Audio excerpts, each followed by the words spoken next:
Salut les amis, j'espère que vous allez bien. Alors aujourd'hui pour cette nouvelle recette, je vais vous montrer comment faire rapidement un délicieux iced matcha latte à la mangue.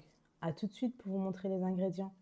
Alors on aura besoin évidemment d'un bon matcha. Donc il faut vraiment un matcha de grade cérémonial, c'est super important pour éviter tout ce qui est goût amer et avoir le unami qui est très prononcé, c'est-à-dire vraiment un goût très doux. On aura besoin de mangue fraîche ou alors, comme moi, de la purée de mangue que j'ai pris chez Grand Frais. On aura besoin de sirop de vanille. Moi, je prends celui-ci. Mais vous pouvez opter pour une option sans sucre. Là, j'ai le Monin à la vanille sans sucre. Et avec une pompe, c'est plus facile. Après, vous pouvez mettre du sirop d'agave, du miel ou ne pas mettre de sucre du tout. Donc, en matériel, j'ai besoin de mon bol à matcha. Par rapport à ma première vidéo où je vous ai montré un ice matcha latte classique, celui-ci, mon bol a un bec verseur et c'est plus facile. Ensuite, on a besoin d'un chasen, donc c'est un fouet en bambou. Le mien est trempé dans de l'eau chaude pour attendrir justement les tiges du bambou pour pas casser notre chasen lorsqu'on va fouetter en W ou en M.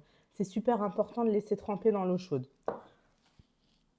On aura évidemment besoin d'un verre avec des glaçons. Donc, mon matériel est là. Voilà, il est un petit peu vert parce que j'ai fait un matcha juste avant. C'est parti. Alors, on va commencer par mettre 40 grammes de matcha, c'est-à-dire 4 cuillères de 1 gramme. Vous pouvez faire aussi 3 grammes. Vous pouvez faire 2 grammes. Moi, je préfère 4 grammes. C'est plus concentré. Voilà, j'ai vraiment essayé tous les grammages et vraiment 4 grammes, c'est ce qui me correspond. Voilà. Il faut évidemment un tamiseur, c'est important.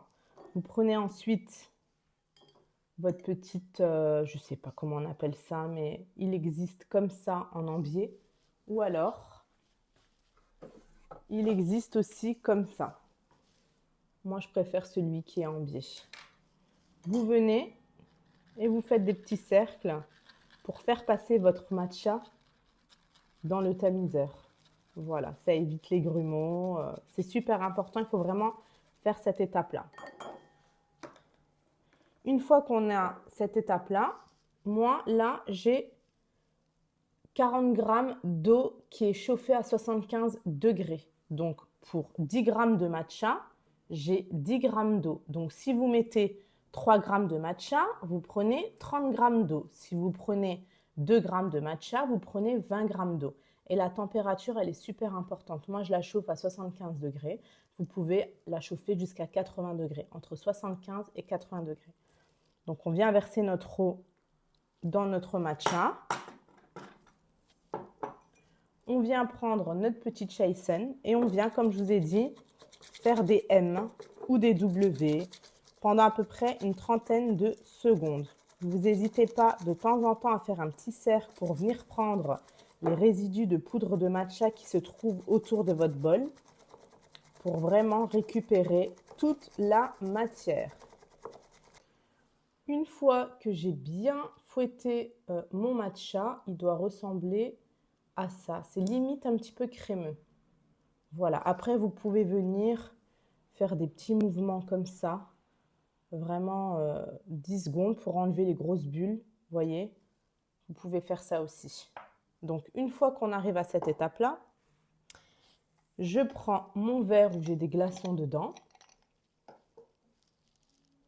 Je viens mettre du sirop de vanille, donc soit avec sucre, soit sans sucre. Si j'utilise ma pompe, je mets 2 coups de pompe de sirop. Moi, là, je vais le faire avec vous. Ça va correspondre à peu près 2 cuillères. Voilà, 2 cuillères à peu près à soupe de sirop. Voilà. Allez, 2,5.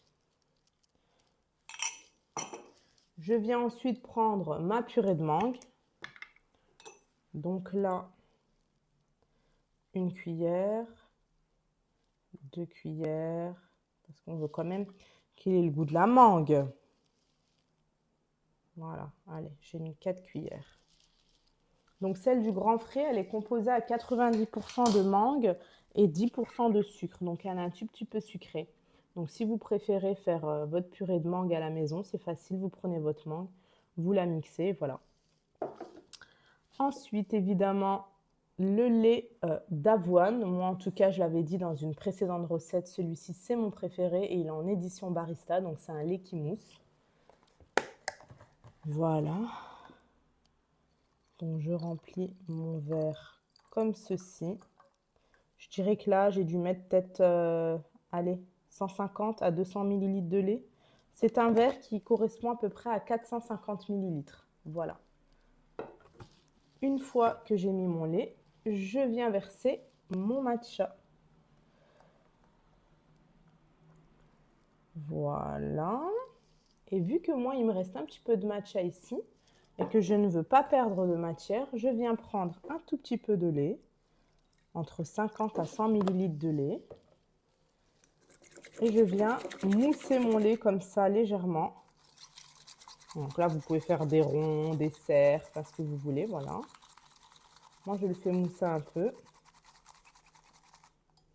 Et je viens verser le reste du lait qui a bien moussé sur mon matcha. Voilà.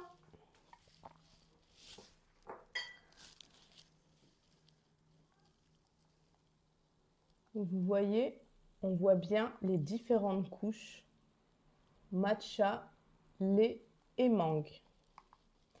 A tout de suite pour faire tourner tout ça et découvrir la magie des saveurs qui se mélangent entre elles. Et voilà notre petit matcha. Je viens prendre une belle paille en verre et on vient mélanger délicatement toutes les saveurs et la purée de mangue qu'il y a au fond pendant à peu près 10 secondes. Et plus qu'à déguster.